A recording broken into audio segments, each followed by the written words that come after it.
you are entering no end-to. Zoom is using an end-to-end encrypted connection recording unknown. Too many times we stand aside and let the waters slip away to what we put off to tomorrow has finally come today. So don't stand upon the shoreline and say you're satisfied. Choose to chance the rapids and dare to dance the tide. Hello again, ladies and gentlemen. I am the blind blogger, Maxwell Ivy, and this is another episode of What's Your Excuse? You can find me at theblindblogger.net, theblindblogger.net. And that's also where you can hire me to connect you with opportunities such as booking you on podcasts, radio shows, virtual summits, or possibly even doing some cold calling, direct outreach to get more clients to your coaching business. All right, that's the blindblogger.net. Now, today, before I get to my guests, I need to mention that Chip and Pam Edwards at Create My Voice are supporting the What's Your Excuse show and helping with some of the costs of putting on this show. You can find them at createmyvoice.com. What they do is they optimize your website, your blog, your podcast, so that it can be found on Alexa and Google Home. And with the big explosion among these wireless speakers in cars, appliances, pretty much everywhere you're at anymore, having your content available where people can get it on those devices is a big deal, a huge deal. So I strongly encourage you to reach out to them at createmyvoice.com and talk to them about getting you out on Alexa and Google. Okay, so my guest this week is Sandra Henry, and she is a single mother of two, a Etsy entrepreneur, which means that she creates personal items of decor, invitations, and just ideas that happen to come to her from her own imagination, and she sells them. And she is also the woman behind the new logo for the blindblogger.net. So welcome to the show, Sandra. How are you doing this evening? Hi, Max. Thank you. I'm doing pretty good. Yeah, I should mention to y'all that this whole episode is an exercise in What's Your Excuse, because Sandra in the past has had trouble with putting herself out there and taking the exposure that is available to her. And so besides whatever she happens to share with us tonight, I want y'all to take this as an example. No matter how much it scares you, you can do it too, and you really need to be letting people know about the amazing work that's going on in your lives. So why don't you tell people a little bit about your personal story and how you got to be an entrepreneur as you are today? All right. Well, going way back, I was actually a teacher. I went to school for education, and I taught for over 11 years. Then, wow. Yeah. I did special education, regular education, preschool, mostly preschool age, but I loved it. And I think part of what drew me to being a teacher was the creative part of the job, and working with the children was wonderful. But then I had my own children and decided to stay home, which I'm so grateful that I was able to do. And the negative side, I was never able to get back into teaching because of that. But on the positive side, it actually eventually led me to where I am now with my Etsy shop and my business that I'm hoping to continue to grow. And like you mentioned, one of my biggest challenges has been putting myself out there. And that's one of the main things that held me back from starting. So I had, my kids were very young. I think my oldest was maybe 5 at the time when I started, and my youngest was probably around 2. And I was going through a rough time. My marriage was kind of falling apart at the time. I was getting ready, basically getting ready to be divorced and just starting over. And one of my good friends kept telling me, you should sell your invitations, because I kept on, for all my kids' and parties, I would always make invitations and everyone always loved them. And I was like, you know, I was scared to put myself out there, and I just couldn't do it. My self-confidence was so beyond low, and I just, you know, I kind of lost myself in the whole, just with everything that was going on. And becoming a mom is a hard transition, and you don't really realize it until you go through it. And I think I struggled a little more than I realized, even though I love being a mom, and it's one of the best accomplishments of my life, but it's a challenge, and you kind of lose yourself in the middle of it. But eventually I don't remember exactly what it was. I think I had seen this idea on Pinterest for something, and I was like, oh, I would love to have this. It was a puzzle made out of wooden cubes, and Okay. Each side of the cube had a piece of a puzzle. So it was like 6 puzzles in one. And I remember looking at it and thinking, I could make that, you know, and maybe other people might like it too. And I think that kind of gave me maybe that little extra, I don't know, tiny bit of confidence I needed to look into Etsy more. And then I realized it would only cost me 20 cents to take a chance and open up a shop. And so I eventually did it. I think it was 2015. I did it as, you know, it was a hobby for me, and just to get a little extra money, boost my confidence maybe a little bit. And, you know, it's been a learning experience, but I'm so happy that I did it. Right. Now you mentioned in your bio on your Facebook page that a friend of yours finally encouraged you to do this in about 2015. Yep. I know in my own personal journey there, it took a long time. It was probably 2 years from the first time somebody started telling me that they thought I could do more than just brokering amusement equipment, until I finally accepted the fact that I could be an inspiration and a role model to people. And it's one of those things that some days still doesn't feel quite right, but I get it. So this friend, what did she have to do, or what did you have to get to where you finally decided to open the Etsy shop? Was it just the fact that it was only going to cost you 25 cents, or did she say something in particular that you remember? She basically just continuously kept telling me that I should sell them. And every time I would make an invitation for one of my kids' parties, she would say, you should sell these. And then she'd give me all these, you know, times that she's bought them from people on either eBay or on Etsy. She ordered them through them. And, you know, she kind of wouldn't let the subject go. I guess that's the easiest way to put it. Well, that's what it takes. That's what it takes. You know, most people have friends telling them they're never going to make it. The ones who usually succeed have at least one friend that's always telling them, you need to do this, and you need to have already done it. You know, so that's why I was wanting to get at that question. Okay. So in 2015, you finally started your out. What were some of the early problems you had to solve or difficulties with selling your products on Etsy? Were there any? What were some of the things you didn't figure that you would have to worry about when you started?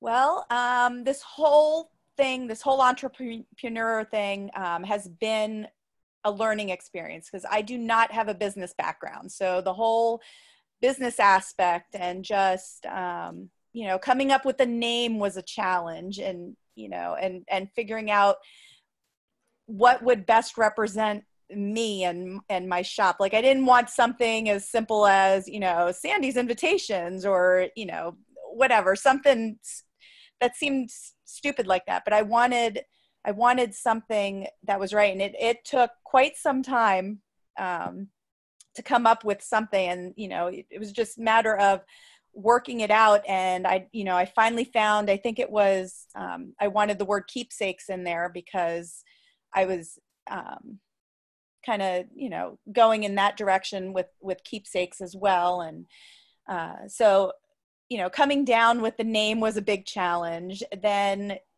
just figuring it all out, how to set up my Etsy shop and how to word things correctly.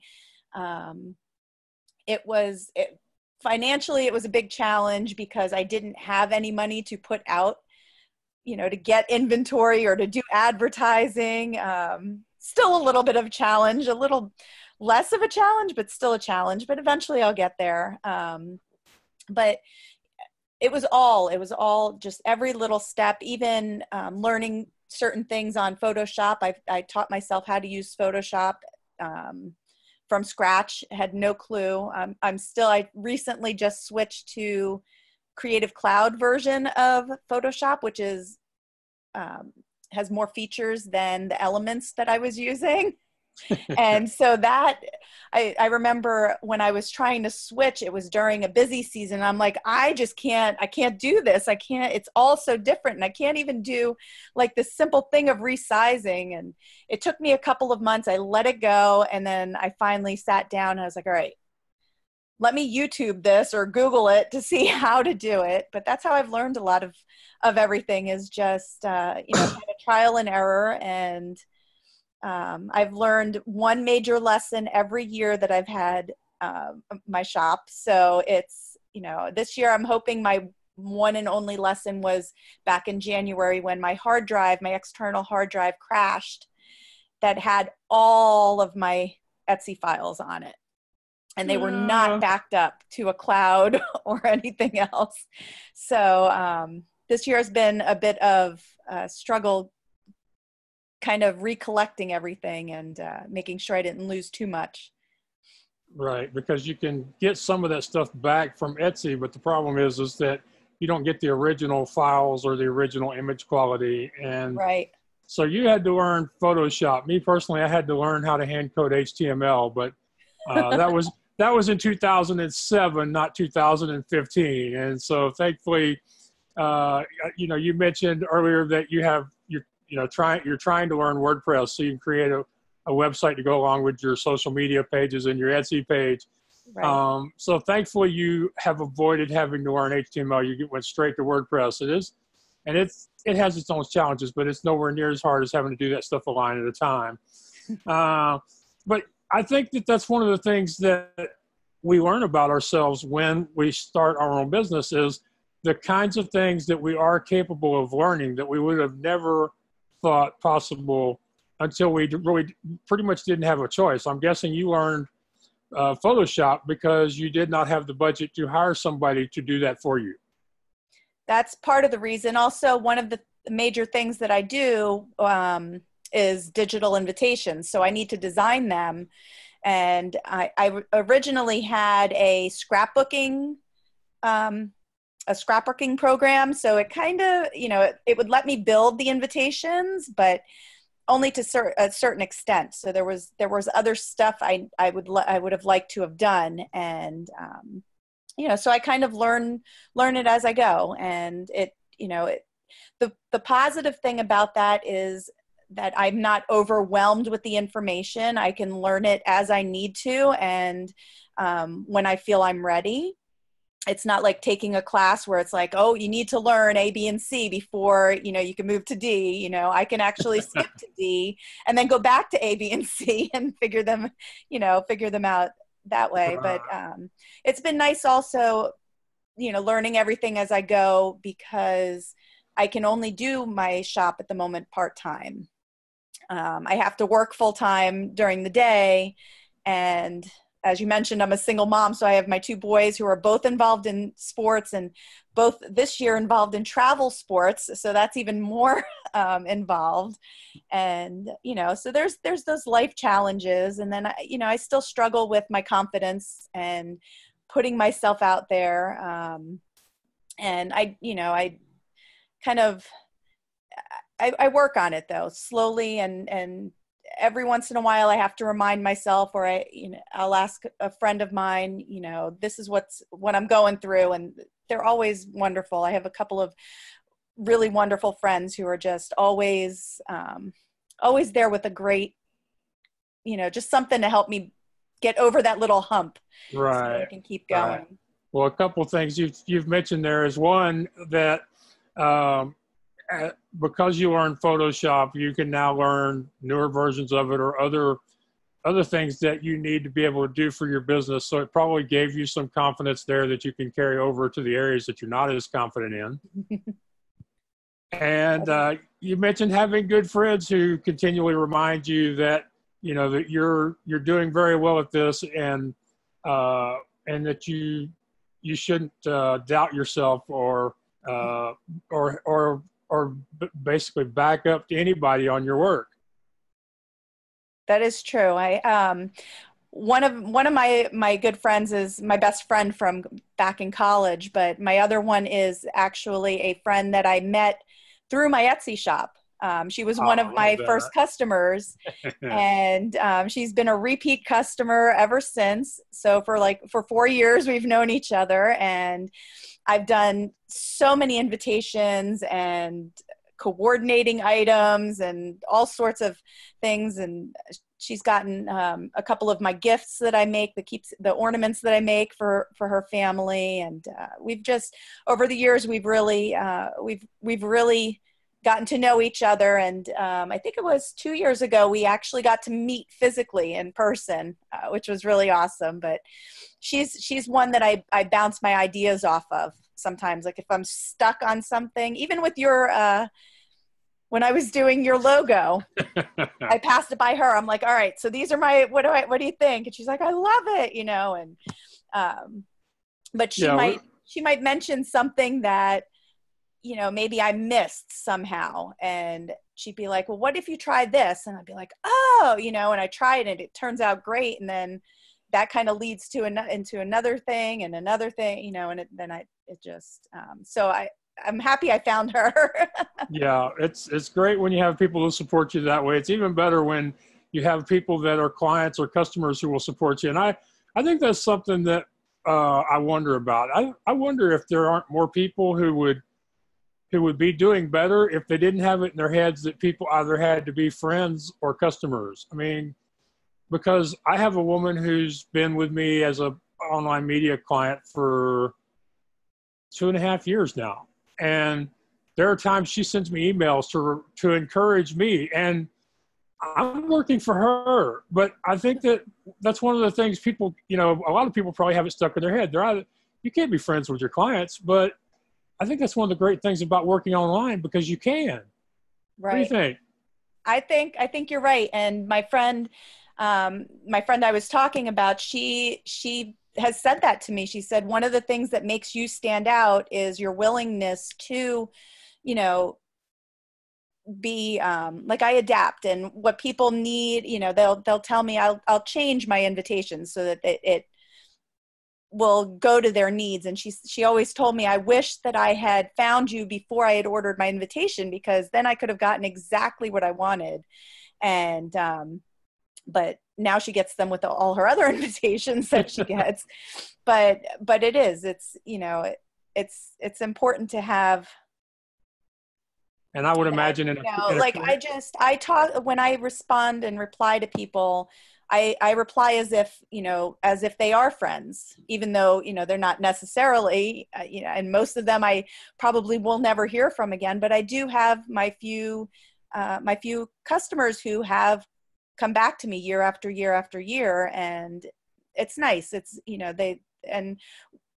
it's nice. And when I see their name pop up that they're buying something else, I'm like, oh, and then I get to, kind of catch up in a way. And one of the things I make, or everything I make other than my invitations, usually use people's photographs.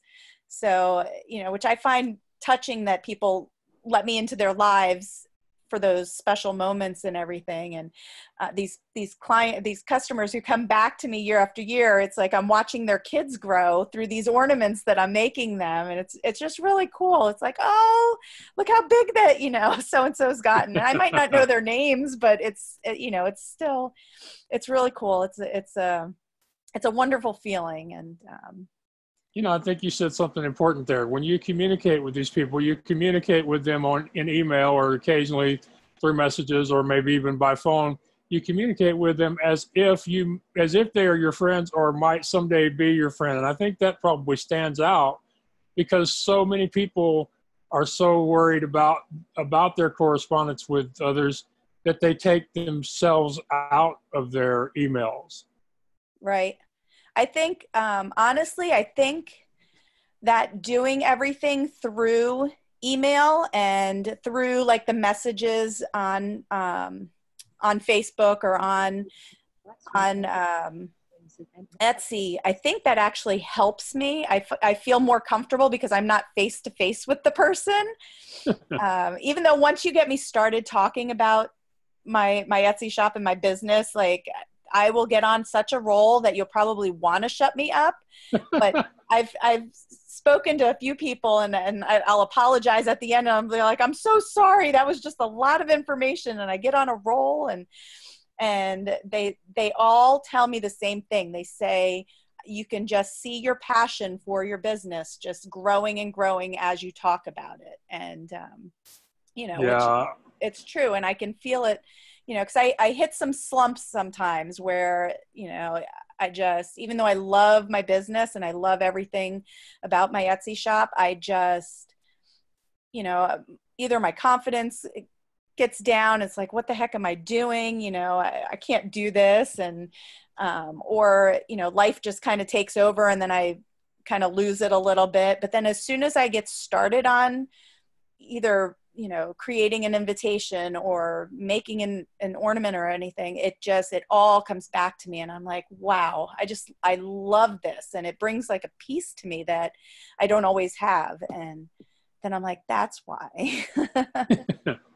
Well, it's a good thing to remember. If the creative process makes you happy and brings you feelings of confidence and energy, then you know that whenever you are down, the idea is to get a blank piece of paper or a blank document file or some fabric or whatever and just go from there. So now you did mention that you have two boys who are involved in sports and travel sports. So one of the things you hear a lot from people is they just don't have the time. And I'm sure there are times when you legitimately have to put off work for the job that's paid for the traditional quote regular job and the taking care of the boys.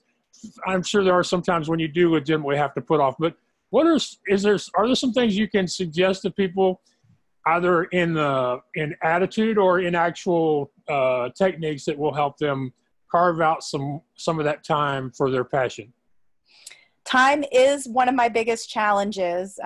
Like you said, I do work full time during the holiday season. I do have to take off. Last year I had to take 3 days off of my daytime job so that I could keep up with all my orders, which was wonderful. I loved that was the reason.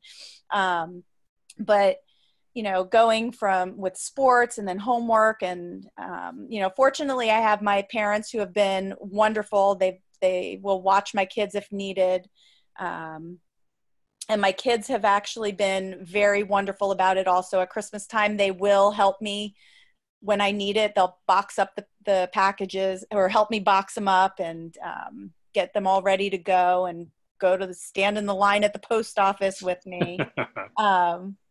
But something I actually had reached out earlier this year, I want to say it was probably about maybe like February.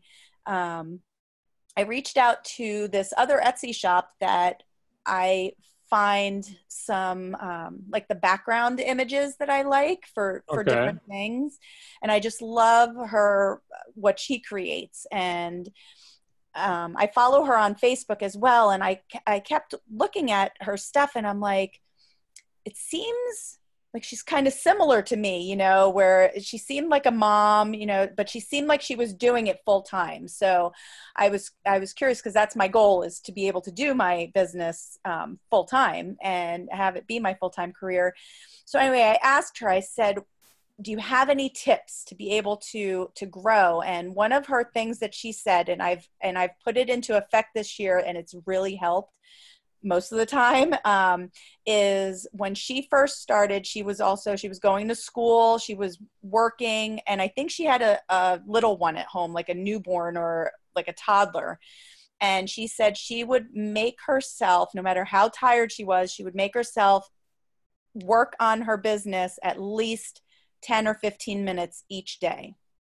And even though that wasn't very long, it was something. And I was like, huh. So I started doing that. I started making sure that I put in at least 10 minutes, which usually ended up being almost a half an hour, because then I'd get busy and into it. And if time allowed, then, you know, the half hour would happen. I would most of the time do it after I put my kids to bed. So I would, instead of just going right to bed after them, I would sit there and work on my shop. Or, you know, I'd find like 15 minutes in my day to make sure that I worked on it. And I even got myself a little calendar, and I put a little heart. It's a pink heart that's in each corner of every day. And when I'd work on my business, I would fill it in. So it was a physical reminder that I was actually working on it. But it really helped, and it helped with my mood, even, because like I mentioned earlier, working on my Etsy business in any capacity, even the stuff I hate about the business end, you know, working on it, it kind of makes me feel alive, and it, you know, brings a peace to me.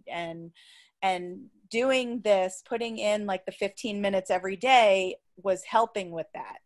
And, you know, it would make me want to do more and more and more. And, you know, you kind of get over that time problem by it would just happen, you know, and it just. Right. Well, there are quite a few exercise fitness people who coach their clients to only tell themselves they're going to exercise for 5 minutes or 15 minutes. I've talked to writers who have the same experience, that if they tell themselves they're going to write for an hour, it's a trek to get to the computer or the typewriter. But if they tell themselves they're going to write for 5 minutes, then they can sit down with a pen and paper and actually get some work done. So the 15 minutes is a great thing, although most people wouldn't think to apply it to business. And I'm kind of encouraged that you thought to share something that somebody else gave you that you liked enough to use. I mean, some people, when they do an interview, they're like, I need to share stuff that's mine, you know, stuff that I came up with.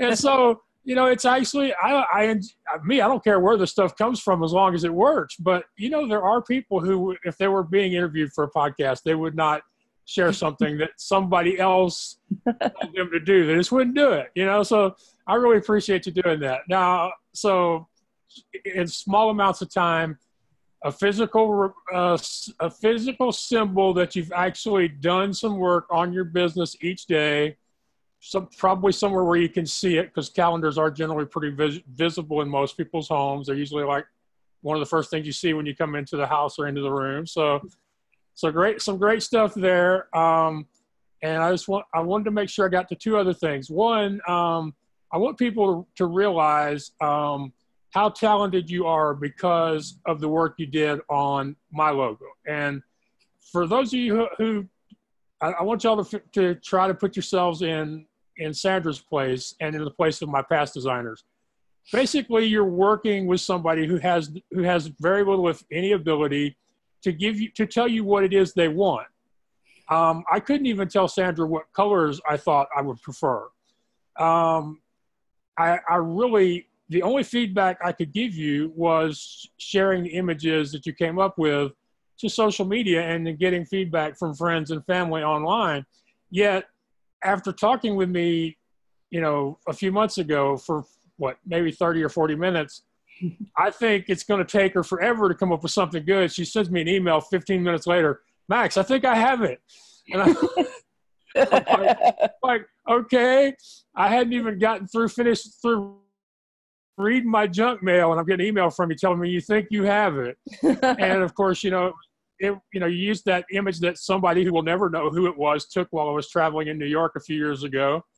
And, you came up with this, with not only one logo, but with two, pieces of really cool art that everybody loves, except for the nitpicky, quote, gurus hate it, but that's actually a good sign that they hate it, because a lot of times the quote experts don't really know what the heck they're talking about.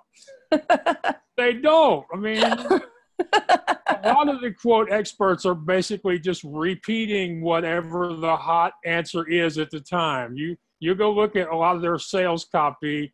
Well, nobody should do that unless they really need to hire them. But I mean, if you ever go look at sales copy for LinkedIn experts or Facebook ad experts, they're all saying pretty much the same thing. It's just a matter of some of them have a better reputation and a better following, so they can promote themselves. But, you came up with two great pieces of art for my website pretty much all by yourself, and everybody loves them. And I wanted to make sure I got that in, because when it comes to, I'm sure a lot of your clients, they at least have a vague idea of what they want. They have pictures for you to work from or something. So, and then I also wanted to mention that I was really impressed with the way you opened up and let Joe into your house and into your business to feature on his TV show. That took a lot of courage, and I wanted to make sure that I told you that.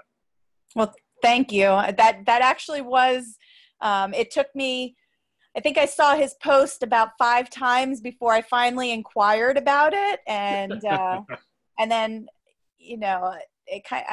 when I first contacted him about it and asked him about it, in the back of my head, I'm like, my type of business isn't going to be something he's interested in. I'm not the typical, brick and mortar business. I work out of my home, I'm like super tiny but I do have, when I was describing it to him through Facebook Messenger, he's like, I just love your vision for it and your passion for it. Like, he could hear my passion through my messages that I was writing. And, it ended up working out well. And although it was a very big challenge, say being on the TV show and being put out there, and, 'cause I like kind of blending in and hiding in the background and not being like, hey, here I am.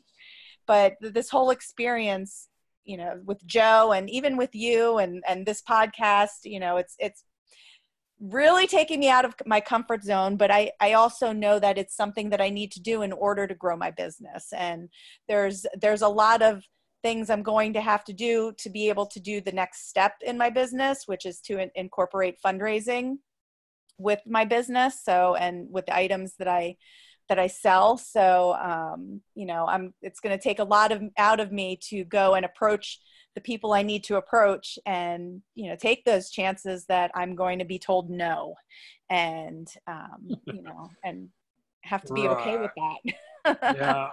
Yeah. So I'm talking with Sandra Henry. She is the owner of Heartfelt Keepsakes for You, and it's the number 4 in the letter U. And you can find her under that name on Etsy, Facebook, and Instagram. I'm also on Pinterest. Oh, you're also on Pinterest, yeah. Yes. and I encourage you to follow her, even if you don't currently have a need, because she posts great pictures of all her work, and a lot of it is very interesting and heartwarming stuff that goes out there. So back to the TV show and the podcast.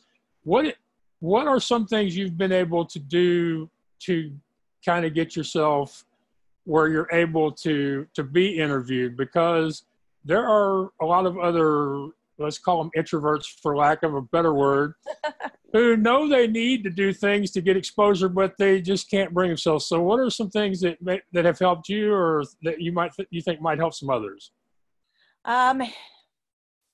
To put it bluntly, it's all a mind game. Honestly, you have to, it is, you really have to just, convince yourself and just basically give yourself a pep talk of, this is what you need to do to be able to get to the level you want to be at. And, you're going to have to get out of your comfort zone and put yourself out there. And it is hard as anything. And, you know, even for me to hand out my business card to someone, even though I love my business card and I'm so proud of it, I'm proud of my business, you know, to take that first initial step to even just hand someone my business card is a big deal to me and for me. And it was, I think a few weeks ago, there were ladies that were next door to me in the office at work. And all of a sudden I wasn't really listening to what they were saying, but all of a sudden I hear them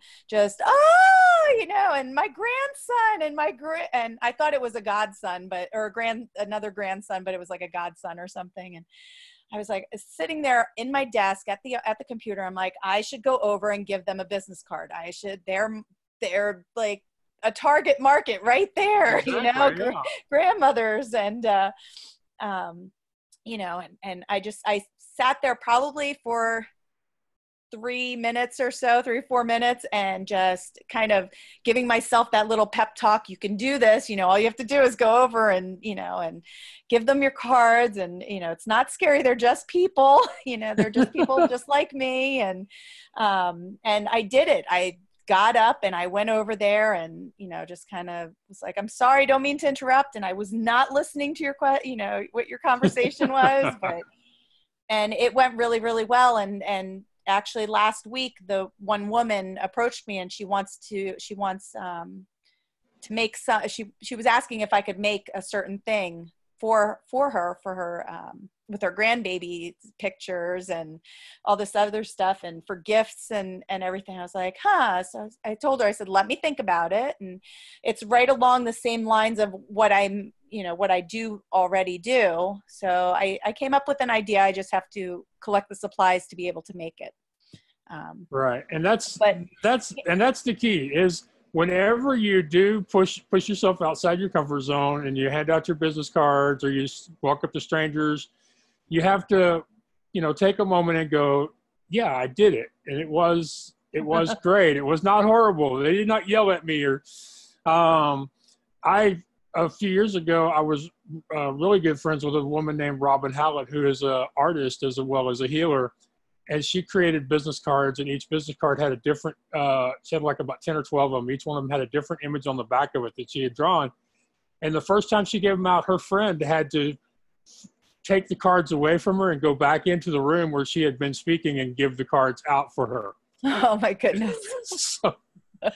It's hard. I went to. Yeah, it can be. It can be. I went to the a business expo, a small business expo in June, up in New York City, and oh my goodness, to say I was nervous was an understatement. And you know, I had my cards and I did speak to a couple people, but it was difficult. You know, even just to approach people, or even when people approached me, it was like, and asked me what I did. And, you know, cause I kind of feel like, a small fish in like this big ocean, you know, and, well, let me ask you a question. We've been talking for probably about 45 minutes now. And I know you knew me through the process of creating the logo, but I mean, as far as having a conversation for a podcast, is this really something that should scare you or that should scare anybody else that's thinking about being interviewed to promote their business? At first I would have said yes. But honestly, no, because as long as you don't think about the little the red recording button that's like in the corner of the screen, it's kind of just, you know, like talking to you. You know, and that's what I was telling myself before, actually, when I was starting to get a little nervous about this. I was like, you know, it's just a conversation with Max. That's all it is, you know, not think about the rest of it. And that's what I try to tell other people. That's why I was hoping you would answer the question that way, because it is just two people having a conversation, regardless of how many people or how few people may end up seeing it, because once we post something to the internet, we never really know. But it is just two people having a conversation. And if more people would see it that way, I think it would really help, especially those people who aren't all that confident about being, you know, in big groups, because if they can bring it back to one-on-one, which is all this really is, it's one-on-one, I think more people would do it, and more of those people's would be heard, because there are a lot of people with great skills, talents, and experiences who we never hear from because they're scared to come out here and tell us about themselves, you know?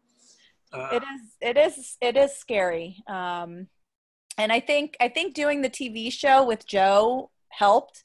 I remember sitting here thinking, oh my God, I'm just going to screw this up. And, you know, and I wasn't sure what I was going to expect, like what to really expect. Like, is he going to come with this huge camera? And I knew it was just him and another person, but I just, you know, it was all like, oh my goodness. And I'm going to become this bumbling idiot, you know, talking, because I'm going to ramble on about like stupid stuff, and they're going to have to edit out all this, you know, but.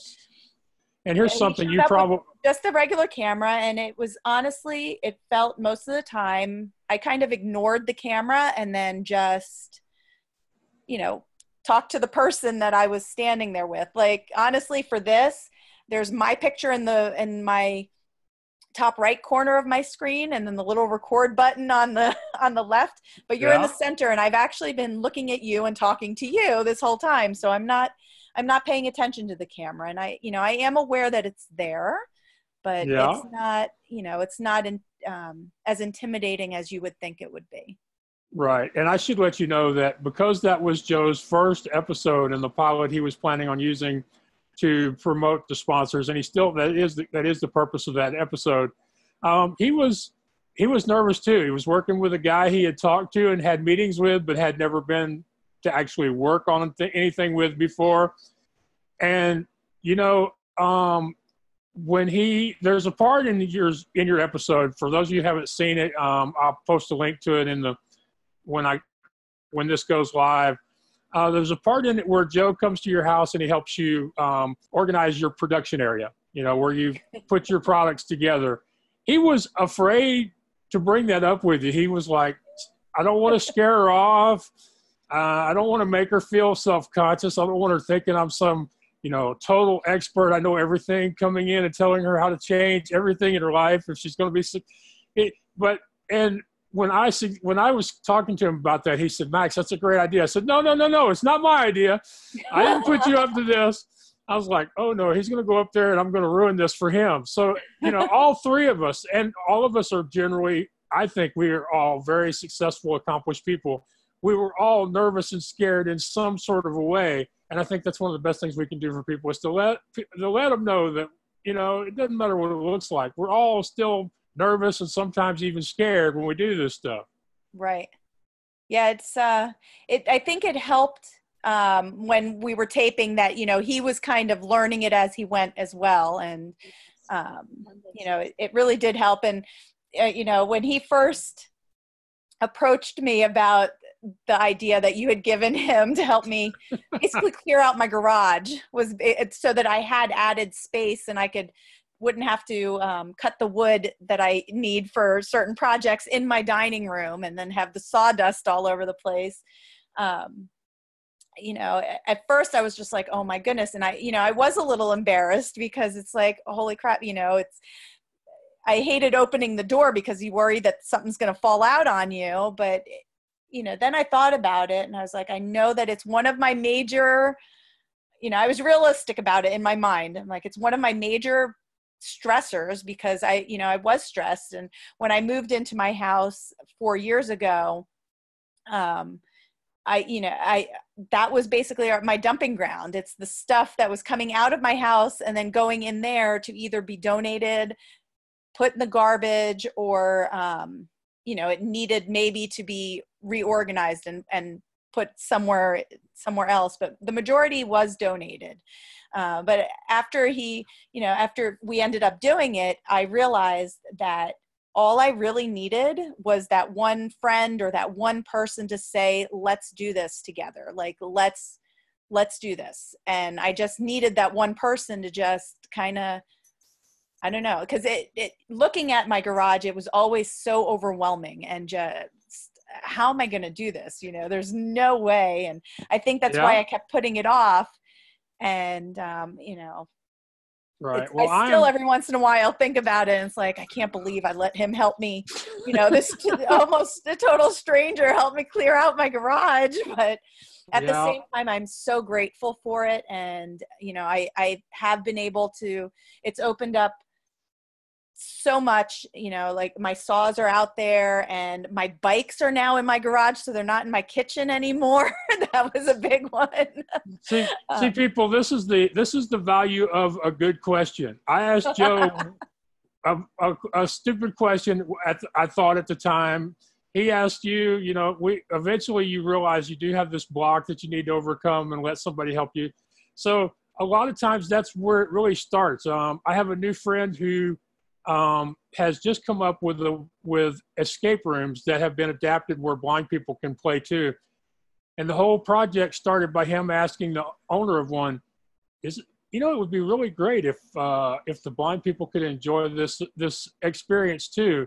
And just last week, I'm promoting an opening for him on Twitter. So a lot of times it is what it comes down to is just being willing to ask a question, maybe an awkward question, maybe what feels like a stupid question at the time, but you just never really know where those will take you. And now the other thing I wanted to ask you about is, for somebody who still continues to struggle with confidence, I'm impressed that you want to take your business beyond just being a business, but you also want to help with some nonprofit work. So why don't you tell people what it is you want to do and how you're planning on doing it, and if there's something maybe we could help you with.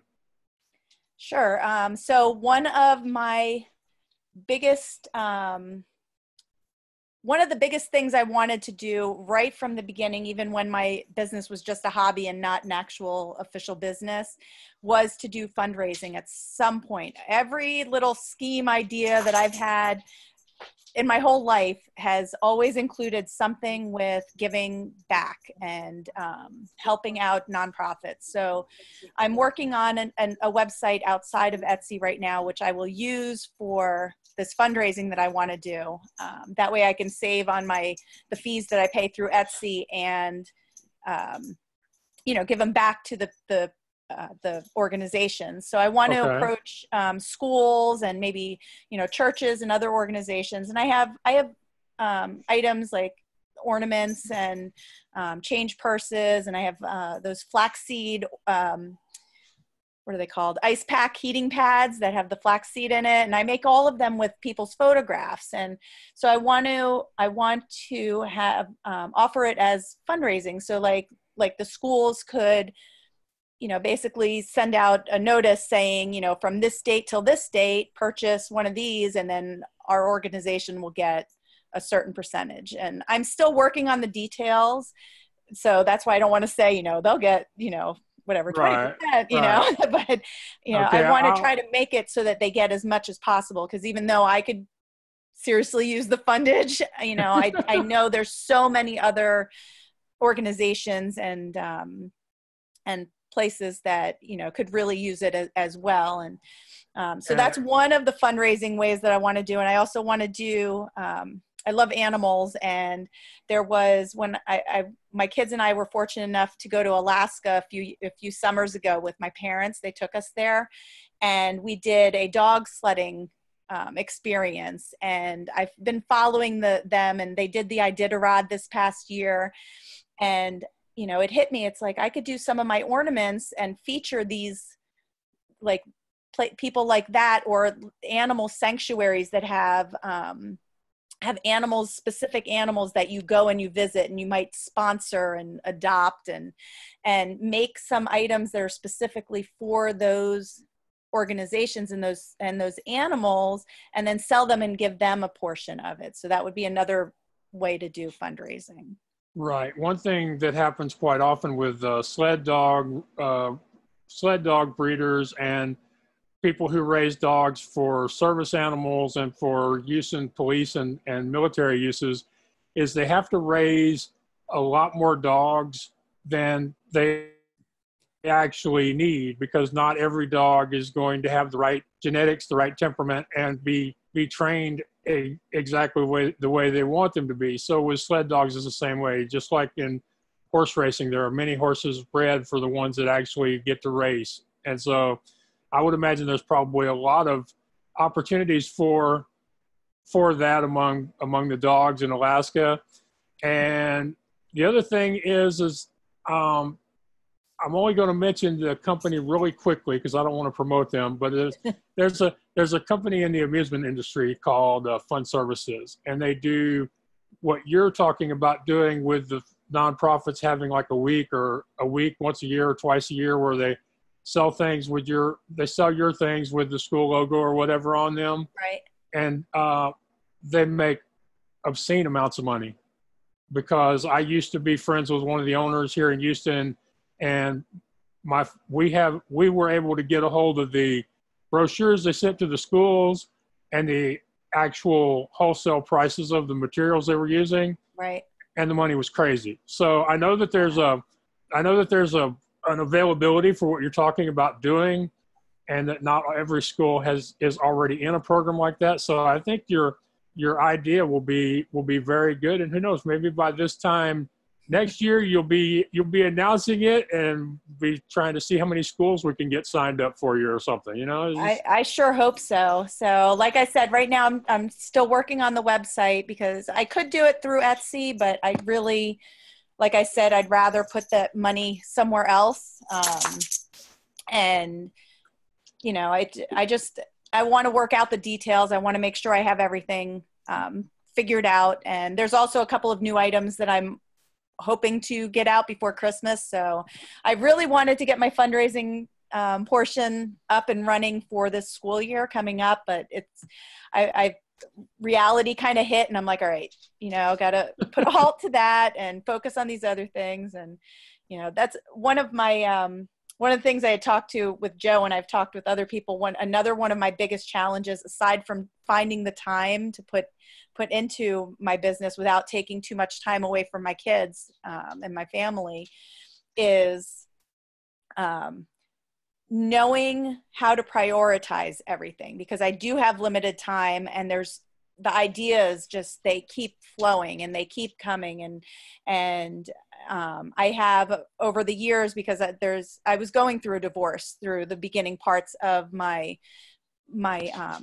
shop being opened, and I would hit a few like months at a time where I could barely function, and I could barely, you know, even though my shop brought me joy and peace and everything, I just couldn't even bring myself to do that. And so, you know, I lost precious time there, and I would do the minimum of what I had to do. But because of all those times and everything, I found myself where I had like 40 invitations that I'd already created sitting there on my hard drive, waiting to be added to my shop, which, you know, that's potential income right there. And yeah, if they can't see it, they can't buy it. Yeah. Exactly. There's that. There's all my new ideas that are coming in. There's the fundraising stuff that I want to do, you know, the website I want to do. I know I need to do more with Instagram and Facebook, and, you know, there's so much I need to do and I want to do, and it's just finding the time to do it and then figuring out what is most important. So what I ended up doing probably about a couple of months ago now, it's probably, I think it was after the business expo, I actually took this calendar. It's a desk calendar that I have, and I leave it out open on my desk in my room. And in the back, I put each and every little thing that I need to do, every task, every little, every idea that I have, every invitation that I've already created, and some other ideas that I haven't created yet. They're each on their own little individual Post-it, and they're organized by what they are. So I told myself, all right, I'm going to focus on this. And, you know, I sit there and I'll remove the Post-its as I go. And it's nice because for me, seeing the physical stuff going away, those Post-it notes and having those blank holes is helping. Because to make the list on my phone, like on an app on my phone where you just check it off and then they vanish. And yeah, the list will get smaller, but it never seems to go away. So this way it's, you know, it's a physical right there in front of me reminder, and I can see that I'm doing like I'm making progress, because sometimes it, you know, you don't feel it, and that Right. kind of helps. It hinders your confidence as well, you know, where you feel like you're not getting anywhere. Yeah. Well, that's twice now you've mentioned using things that are visual as far as showing you that you're making progress. So that's something people really ought to take to heart from you. Now, I wanted to give you. I'm just wondering, what are some of the things, or is there one thing or a couple of new items that you've come out with that you are really excited about, or that, you know, the process of coming up with how to make them was special or different? Well, my newest item are word blocks. So I have 3 different sizes available. I have where they each block, it's solid wood, and on each block I'll put a picture and you can spell out a word. So like I have one that's for my dog. So it's made out of 5 blocks, and each one has a letter for her name. So like the first one has a picture of her with the letter H, and the next one has a different picture with the letter A. And so it's all, you know, they spell out, and the possibilities are endless. And I love the way they came out, and I'm working on a hanging version. So I have a hanging version where I just put a little like photo hook on the back, so you can hang them up. And I love that, because you can put them vertical, you could put them horizontal, you could put them zigzag, you could put them like in any order you know, any direction you want. And I'm working on also one that uses a ribbon, so it hangs vertically from a ribbon. So that's something I'm very excited about. And there's also, and that's well, it's new now, but it'll be new this year for Christmas. So that's I'm anxious to see how it will do at Christmas time. And then there's something that I have all figured out, and I'm waiting for time to do it with my kids, because it's one item that I want to at least make the original with my children, because it involves them. And it's something earlier this year I did this online soul shift group, and it was just about, you know, basically finding yourself and helping you, you know, with your mindset, and just, anyway, it was just a wonderful group that I did. And one of the assignments we had to do was come up with a family ritual that you could do that would help you become closer as a family. And, you know, being in, you know, my kids go back and forth between my house and their dad's house, you know, so their household, you know, there's been a lot of disconnection, basically, is what I'm trying to say. So I was trying to think of something that we could do together, and the samples that she had given me, I'm like, I have boys, you know, one's almost 13, the other one is almost 9. So they're not going to want to do these other things because they're a little girly or a little young. So I came up with my own version, and I call it Family Talk Time. And so I'm going to be making these Family Talk Time kits, and I want to make them, like I said, with my children, because everything that I make is kind of inspired by them anyway. And so one day they came home from their dad's house, actually, I think it was, and I was sitting on the floor in my living room, and I had a candle on the floor, and I said, come here, we're going to try something new. And we all sat around the candle, and I told them what we were going to do, how we were going to share the good and the bad of their day. And it was just, you know, a time, because we don't always have dinner together, so we can't have that conversation necessarily at dinner. And so I was like, right before bedtime or right when they come home, like that's when we're going to do this. So we had the candle. My older son immediately goes, we need a talking spoon. So he runs to the kitchen and he gets, you know, a wooden spoon. So that's our talking spoon. And we literally started, you know, we would talk and we shared. And after about 2 weeks of doing this, my older son actually opened up and shared struggles that he was going through at school, which wouldn't have necessarily come out without that. And then my younger one, who was very negative about things and just was having trouble finding the positives in his day, started having trouble thinking of the negatives in his day. So it was just wonderful. And so I came up with my own little version of it, and we're going to make these little kits and sell them. They'll be personalized. And so it's actually the good, the bad, and the silly is what we share. So it can be something that's silly or funny, but they're going to be personalized, because everything with what I do with my shop is personalized. So I needed to do that. And then I'm even creating these wooden spoons that have a little heart that I'm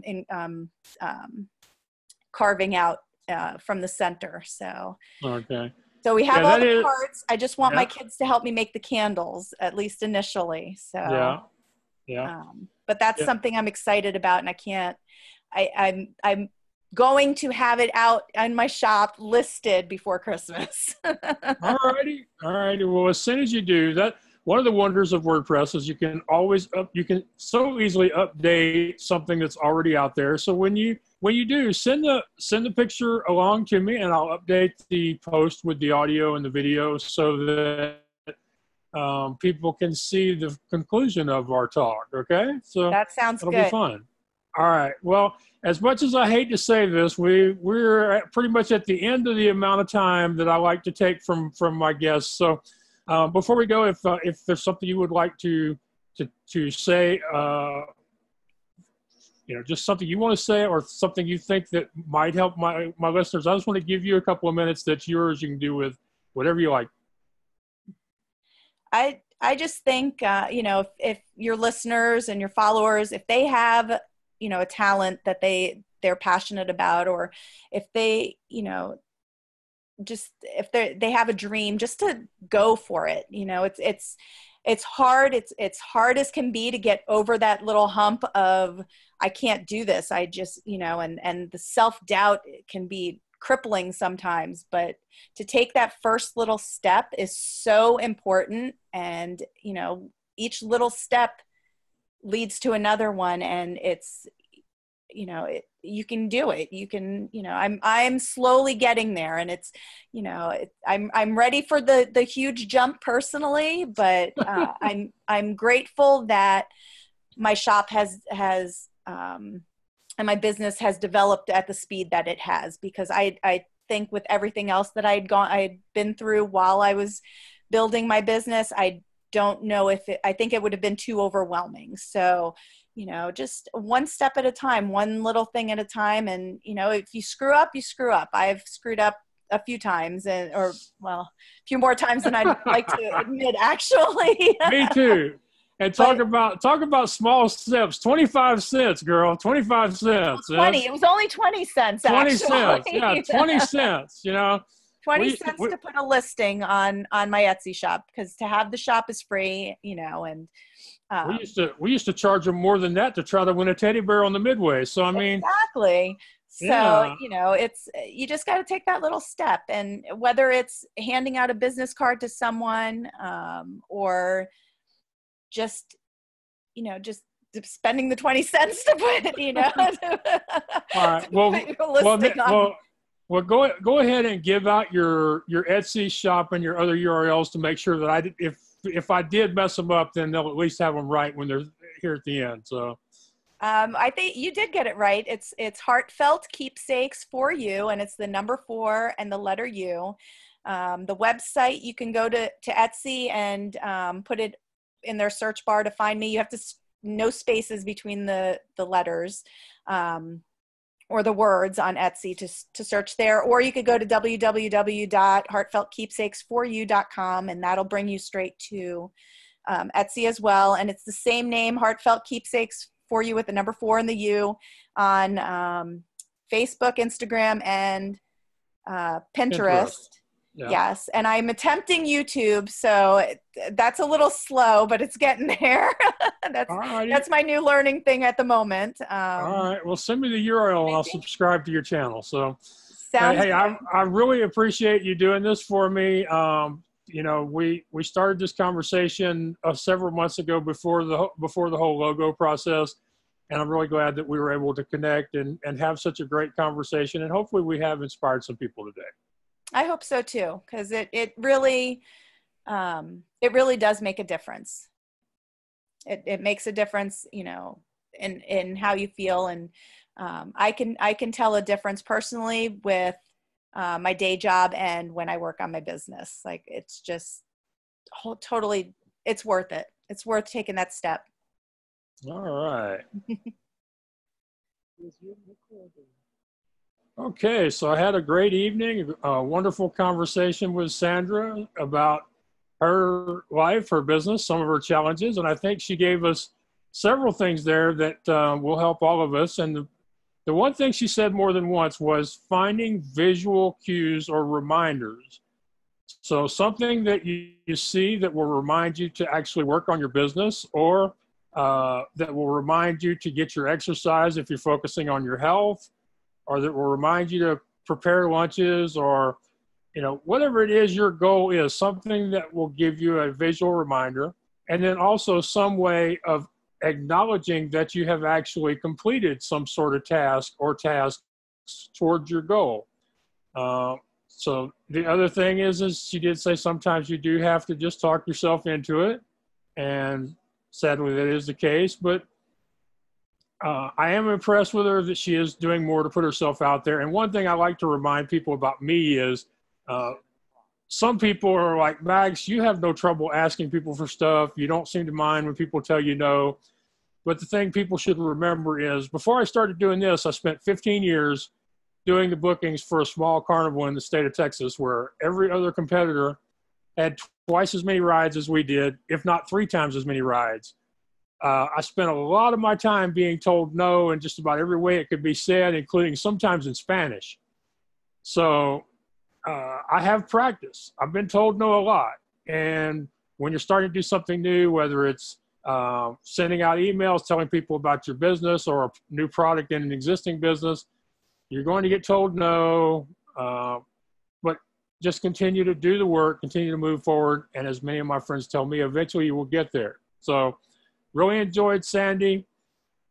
I want to remind you about my good friends Pam and Chip Edwards at createmyvoice.com. They do amazing work getting your website, your blog, your podcast set up so that it can be found on Alexa, Google, and the other wireless speaker options.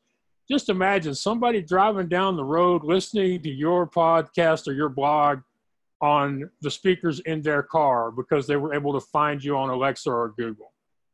You know, the same thing on cell phones, appliances, the smart televisions that have Wi-Fi built into them. So many opportunities to reach an entirely new market, to attract new clients, new customers, sell more products. And they can help you out with that at createmyvoice.com. And I really appreciate the work they did on my website, because I actually get emails from people and social media posts telling me when my latest episode has gone live, or reminding me, hey, Max, I'm waiting. When's the next thing going to come out on my Alexa or my Google? So definitely check them out. This has been the What's Your Excuse show. And, you know, if Sandra can do it, if I can do it, then what's your excuse? You can find me at theblindblogger.net. That's where you can purchase my books, my online courses, or the What's Your Excuse merchandise with inspirational sayings that will motivate you to take action. We have all kinds of shirts, and the mugs, water bottles, journals, other stuff is coming soon. Even been working on a What's Your Excuse tie that I can wear at future presentations. So theblindblogger.net. Until next time, I want you to know that I couldn't do this without you. I really appreciate you continuing to support my journey. And until then, thank you and take care out there. Oh, I will sail my vessel till the river runs dry. Like a bird upon the wind, these waters are my sky. I'll never reach my destination if I never try. So I will sail my vessel until the river runs dry. Until the river runs dry.